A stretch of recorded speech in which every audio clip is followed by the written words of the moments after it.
Hello नमस्कार दोस्तों, आपका स्वागत है। हम आज बिहार बिहार पीटीसी विज्ञान क्लास 6 का अध्याय नंबर 7 पढ़ने जा रहे हैं। इसका नाम है पेड़ पौधों की दुनिया। तो हम इस पेड़ पौधों की दुनिया के बारे में इस चैप्टर में जानेंगे। चलिए स्टार्ट करते हैं। यदि हम चारों ओर नज़र दौड़ाएं तो खूब हरा भरा दिखाई पड़ता है। आखिर यह हरियाली किसके बलबूते है? पेड़ पौधे के दम पर ही तो दुनिया इतनी हरी भरी है, और पेड़ पौधे में भी खासकर पत्तियों के दम पर। ठीक है, हम रोज कितने ही पेड़ पौधे देखते हैं और कई को पहचान भी लेते हैं। जब भी आप कहीं जाते हो तो देखते हो बहुत सारा पेड़ पौधा, तो हम पहचान लेते हैं कि कौन सा पेड़ है, कि मतलब इस किस प्रजाति का पेड़ है, तो ये सब हम लोग जान जाते हैं। ठीक है, यदि पेड़ पौधे पर पत्तियां ना हो तो क्या उन्हें पहचानना संभव है? अलग अलग पेड़ पौधे की पत्तियों में कुछ विशेषता होती है। आइए इस पाठ में हम इन विशेषताओं को समझने के लिए पेड़ पौधे के नज़दीक चलें। इस तरह की पेड़ पौधों की जड़ों में क्या अंतर होता है, यह भी समझने की कोशिश करेंगे। सबसे पहले जानेंगे कि उनकी पत्तियों के बारे में, उनकी जड़ों के बारे में। ठीक है, क्या आपने बीजों के महत्व पर विचार किया है? सोचिए भला बीज पौधे के किस काम आता होगा। इस पाठ में हम बीज के अंदर झांक कर भी देखने की कोशिश करेंगे। इस पाठ के अंत में हम पत्ती, जड़, बीज के बीच में संबंध को समझेंगे। ठीक है, तो पेड़ पौधों के अध्ययन के लिए हमें क्या करना होगा? तो हमें कई बार स्कूल के बाहर सैर पर भी जाना होगा। बाग बगीचों, खेतों में जाकर उनका अवलोकन करना होगा। चलिए, तो ये अब जाने के लिए अब क्या क्या चीज़ें आप मतलब इकट्ठा कर सकते हो। जब सबसे पहले पौधे को उखाड़ने के लिए खुरपी या चाकू लीजिए। एक झोला और गीला कपड़ा लीजिए। अखबार लीजिए, पुरानी पत्रिका या रद्दी कागज लीजिए। कॉपी पेंसिल लीजिए और धागा ब्लेड लीजिए। ये कहने का मतलब ये 5 चीज़ें लेके जाइए। जब भी आप सैर पर जाइएगा तो इस बात का ध्यान रखिएगा कि आप पेड़ पौधों को कोई नुकसान ना पहुंचाएं, और आवश्यकता अनुसार किसी एक पौधे के 2 इससे ज़्यादा पत्तियां ना तोड़ें। ठीक है, तो इसके बाद देखिए, शिक्षक के साथ सैर पर निकले और रास्ते में मिलने वाले पेड़ पौधों के ध्यान से देखें। आसपास कोई बगीचा या खेत हो तो वहां भी जाए। ठीक है, तो अब इसके बाद है यहाँ पे एक तालिका बना हुआ है 7.1। आपको कहने का मतलब है कि जब सैर पर जाइएगा तो पेड़ पौधे के तने और उनमें से निकलने वाली शाखाओं का अवलोकन कीजिएगा, और उसके बाद एक तालिका भरिएगा। इसमें देख रहे हैं आप, इसमें पेड़ पौधों का नाम लिखिए ना है, पेड़ पौधों की कितनी ऊंचाई है, उसके बाद तना कैसा है, हरा, कोमल, मोटा, कठोर, ऐसा कुछ लिस्ट में लिखना है। शाखाएं कहाँ से निकलती है, तने के आधार से निकल रही है कि तने के ऊपर से निकल रही है। उसके बाद वो पेड़ पौधे का जो वर्ग है वो कौन सा है, वृक्ष है कि पौधा है, ये तब उस तालिका में हमको भरना है। चलिए, अब तालिका के अवलोकन से स्पष्ट है कि पौधे को 3 वर्गों में बांटा जाता है। जिन पौधों का तना हरा और कोमल होता है तथा सामान्यतः कम ऊंचाई के होते हैं उन्हें साग कहते हैं। यानी साग किसे कहते हैं? वैसे पेड़ जिनका तना हरा या कोमल होता है और वो कम ऊंचाई के होते हैं, उसे साग कहते हैं।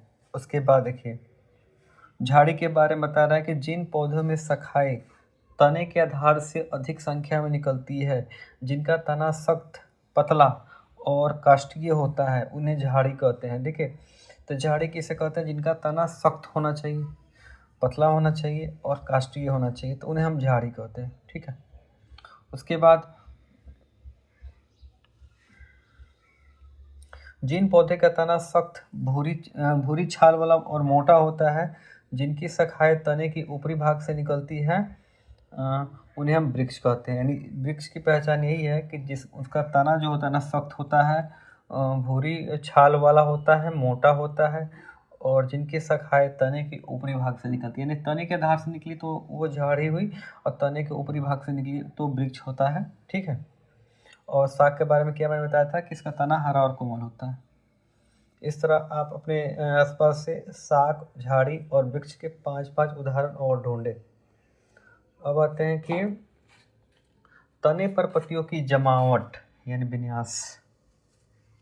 तो सैर के दौरान पत्तियों की जमावट भी देखिए कि पत्तियां डाली पे 3 तरह से लगी होती है। किसी पौधे की डाली पे एक जगह से एक ही पत्ती निकलती है, ऐसे पत्ती को हम लोग अकेली पत्ती या एकल पत्ती कहते हैं। ठीक है। उसके बाद किसी पौधे में पत्तियां जोड़ी में एक दूसरे से विपरीत दिशा में निकलती है, ऐसी जमावट को जोड़ीदार जमावट कहते हैं। कुछ पौधे ऐसे होते हैं जिनमें एक ही जगह से कई सारी पत्तियां गुच्छे के रूप में निकलती है, जिसे हम लोग गुच्छेदार जमावट कहते हैं। तो पेड़ पौधे के तने पर पत्तियों के लगने या जमने के क्रम को हम लोग क्या कहते हैं? पत्तियों का विन्यास कहते हैं।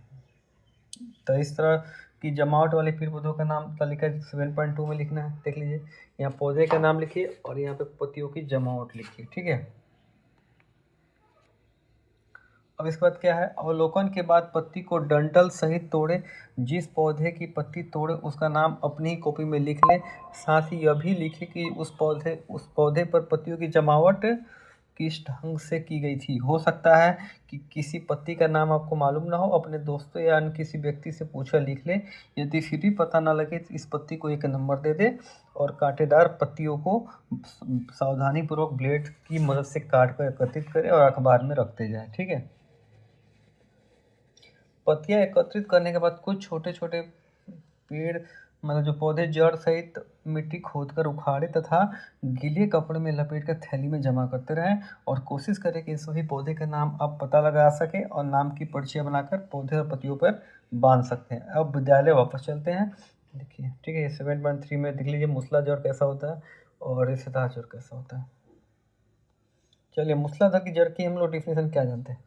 देखिए, जड़ें 2 प्रकार की हमें विद्यालय वापस आकर लाए गए पौधे को अध्ययन के लिए सामने रखी। यदि जड़ों में मिट्टी लगी तो उन्हें धो लें और सभी पौधे की जड़ों को ध्यान से देखिए। क्या सभी जड़ें एक जैसी दिख रही?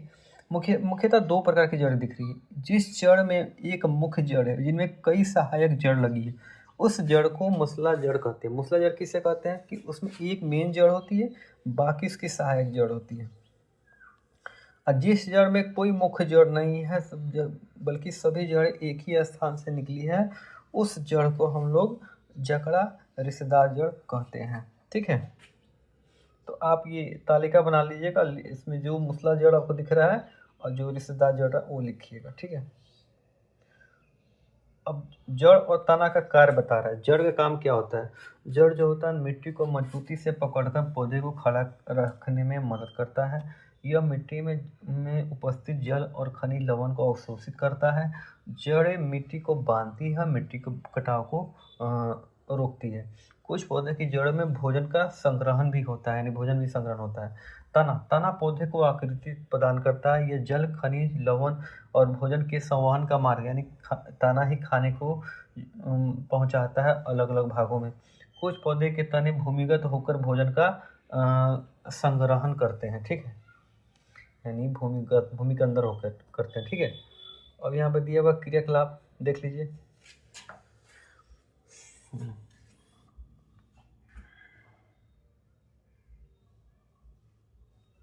इसमें देना है इसमें जो क्रियाकलाप है ना, इसमें इसके बारे में बोल रहा कि आप जो पौधे बाहर से लाए थे उनमें से कुछ पौधे की जड़ें काट दें, उन्हें विद्यालय परिसर या गमला में लगा दें, मिट्टी में पानी डालें। कुछ जड़ वाले पौधे के लगा दें, उनमें पानी डाल दें। 4 से 5 दिन तक दोनों तरह के पौधों को ध्यान से देखिए। पता करें जड़ वाले कितने पौधे मुरझाए और बिना जड़ वाले कितने पौधे मुरझाए। ठीक है। आप पाएंगे कि बिना जड़ वाले पौधे मुरझा जाते हैं और जड़ वाले नहीं मुरझाते। ये सोचकर ऐसा क्यों होता है? क्रियाकलाप 2 में क्या लिखा है? इसमें भी वही है, सेम चीज़ है कि इसमें आपको सामग्री बता रहा है कि गिलास, जल, लाल स्याही, एक शाकीय पौधा और एक ब्लेड, ये आइटम सब लेना है। करना क्या है कि गिलास को 1/3 जल से भर लीजिए। गिलास के जल में लाल स्याही की कुछ बूंद डाल के हिला लीजिए और उसके बाद करना है कि शाकीय पौधे के तने को काट कर चित्र में जो दिया हुआ इसी तरह गिलास में भरे जल में रख दे। देख रहे हैं पिक्चर में शाकीय तना? हाँ।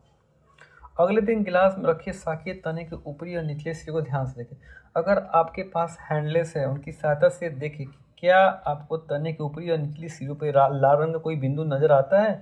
तने के दोनों सिरों पर यह बिंदु कहाँ से आया? तने को लंबाई में आधा काट कर भी देखें तो तने में लाल रंग की रेखा बनी कैसे?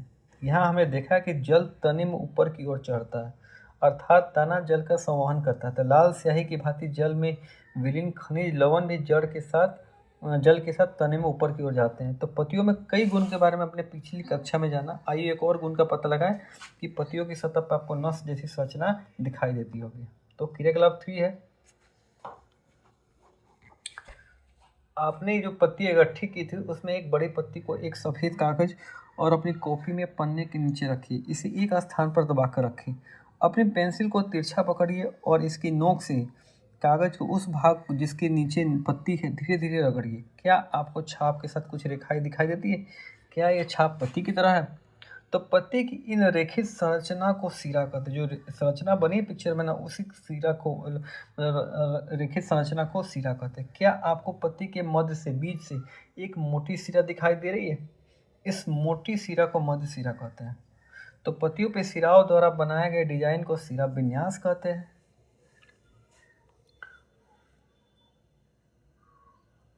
यदि यह डिजाइन मध्य सिरा के दोनों जाल जैसा है तो यह सिरा विन्यास जालिका सिरा विन्यास कहलाता है। कुछ पत्तियों में यह सिरा एक दूसरे के समानांतर होती है। ऐसे सिरा विन्यास को समानांतर सिरा विन्यास कहते हैं। तो देख लीजिए पिक्चर में कि जालिका रूपी सिरा विन्यास कैसा होता है, देख रहे हैं। और एक देख लीजिए क्या समानांतर सिरा विन्यास कैसा होता है। तो आपके द्वारा इकट्ठी की गई पत्तियों में ऐसी कोई पत्ती मिली जिसमें सिराएं ना दिखती हो? ऐसी पत्ती अपने शिक्षक को दिखाएं। सिराएं देखने के लिए पत्ती को रोशनी की तरफ रखना अच्छा होता है। अलग अलग पत्तियों में सिराओं को फैलाव को देखिए और अपने द्वारा लाई गई पत्तियों को जालीदार और समानांतर विन्यास में बांटे। उनके नाम कॉपी में 7.4 बनाकर लिखिए। ये इस तरह लिस्ट तालिका बना लीजिए और उसमें लिखिए कौन जालीदार विन्यास है, किसमें किसमें समानांतर विन्यास है। ठीक है। उसके बाद अगला पॉइंट क्या है? पत्तियों की प्रदर्शनी। इसमें करना क्या है कि मैं इतना लंबा बताऊंगा तो आप बोर हो जाओगे, इसलिए मैं बताता हूँ कि ये कहना क्या चाहता है। इसमें कह रहा है, प्रयोग में कह रहा है कि मतलब एनसीईआरटी बिहार बीटीसी की खासियत है कि क्रियाकलाप में ही आपको जानकारी दी जाती है। तो ये क्रियाकलाप 4 है। इसमें क्या है कि आपको जो सामग्री लगेगा वो है पौधा, पॉलीथीन के 2 पारदर्शी थैले और धागा। पौधा लगेगा और पॉलीथीन के 2 पारदर्शी थैले और धागा लगेगा। इस गतिविधि को दिन के समय जब धूप खिली हो तो उस समय करें। किसी स्वस्थ भली भांति संचित और धूप में स्थित पौधे की पत्तियों वाली शाखा को चित्र के अनुसार एक पॉलीथीन की थैली से ढककर धागे से बांध दें। दूसरी पॉलीथीन की खाली थैली पर भी धागा बांधकर धूप में रख दें। कुछ घंटे के बाद पॉलीथीन की थैली के जो आंतरिक पृष्ठ को ध्यान से देखें। क्या किसी थैली के अंदर जल की बूंदें दिखाई देती है? तो किसी थैली में जल की बूंदें दिखाई देती है ना, तो क्या आप बता सकती है बूंदें आई कहाँ से? तो जल की ये बूंदें जो होती है ना, पत्ती से जल वाष्प के रूप में निकलती है। इस क्रिया को वाष्पोत्सर्जन कहते हैं। इस प्रक्रिया के द्वारा पौधे बड़ी मात्रा में जल को वायुमंडल में छोड़ते हैं। ठीक है। चलिए अब बीज के बारे में है। बीज के बारे में सुन लीजिए। बीज के बारे में है कि सेम, अरहर, मसूर, मक्का, धान आदि के बीज इकट्ठा करना है। सेम, अरहर, मसूर, मक्का, धान आदि के बीज, इनमें से किन्हीं दो जैसे सेम या मक्का के कुछ बीज बर्तन में भिगो दें। भीग कर बीज फूल जाते हैं। उनका खोल कर अंदर से देखना आसान हो जाता है। बीज का छिलका हटाएं और छिलका हटे बीज को उंगली से हल्का दबाएं। मक्का के बीज में एक ही बीज पत्र होता है जिसे एक बीज पत्री कहते हैं। सेम के बीज के 2 भाग होते हैं। ये गुद्देदार भाग होते हैं, इसके बीज पत्र होते हैं। इस प्रकार के बीज को द्विबीजक पत्र कहते हैं। तो आपको बीज का नाम लिखना है और और आपको बताना है कि एक बीज पत्री है या द्विबीज पत्री है। ठीक है। तो ये सब तालिका बनाना है और यहाँ तालिका बनाना है कि आपको पेड़ पौधों का नाम लिखना है, उसमें कौन सा जड़ें होती है वो लिखना है, उसके पत्ती विन्यास कैसा होता है वो लिखना है, बीजों की संख्या कितनी होती है वो लिखना है। ठीक है। तो ये क्रियाकलाप आप करिएगा। चलिए तो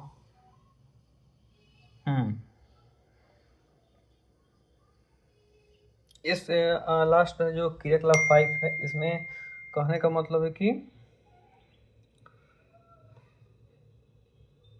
बीज से जो शिशु पौधा होता है ना, किस तरह अंकुरित अवस्था में पहुंचता है ना, वो बताया जा रहा है कि इस तरह मतलब बीज से जो है ना पौधा होता है ना अंकुरित होता है। तो इसमें कहने का मतलब दिया रहता है। तो तो ये सब चीज़ें हैं। तो उम्मीद करता हूँ कि मैंने जो आप पढ़ा आपको समझ में आया होगा। कुछ नए शब्द है इसमें, सिरा विन्यास को इंग्लिश में क्या बोलते हैं, जालिका विन्यास को क्या कहते हैं, समानांतर विन्यास को क्या कहते हैं, एक बजरी पत्र को क्या कहते हैं, द्विबजरी पत्र को इंग्लिश में क्या कहते हैं। तो ये आप मतलब दिखना होगा तो लिख लीजिएगा, नहीं तो हिंदी मीडियम वाले को तो मतलब हिंदी में ही समझना ज़्यादा सही रहेगा, क्योंकि फिर उनको दिक्कत होने लगी है तो वही चीज़ करेंगे। इस चैप्टर में हमने क्या सीखा ये आप देख लीजिए कि पेड़ पौधों को 3 वर्गों में बांटा जा सकता है, शाक, झाड़ी, वृक्ष। जड़ 2 प्रकार की होते हैं, मूसला जड़, जकड़ा जड़। अलग अलग पौधे पे पत्तियों की जमावट भी भिन्न भिन्न होती है, ये आपको मैंने बताया। पौधे में जल और खनिज लवण का संवहन तना द्वारा होता है। पत्तियों में जालिका रूपी या समांतर सिरा विन्यास होता है। बीज 2 प्रकार के